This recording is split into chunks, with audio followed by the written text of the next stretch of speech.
திண்டுக்கல் மாவட்டம் வடமதுரையில் வேன் ஓட்டுநர் இளையராஜாவின் வீட்டின் முன்பு நிறுத்தி வைக்கப்பட்டிருந்த டூ வீலர் திருடு போனது. இளையராஜா வீட்டின் சிசிடிவி காட்சிகளை ஆய்வு செய்ததில் முகமூடி அணிந்த 3 பேர் டூ வீலரை திருடிச் சென்றது தெரியவந்தது.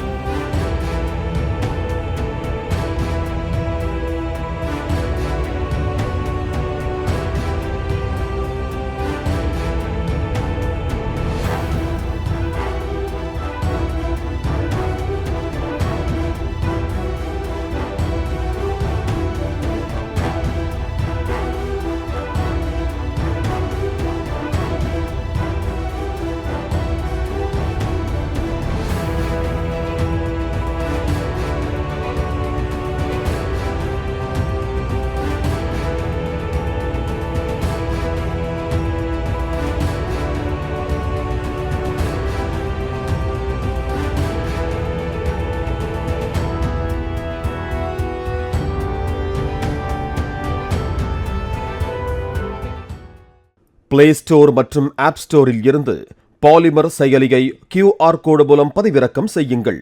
செய்திகளை உடனுக்குடன் பெறுங்கள்.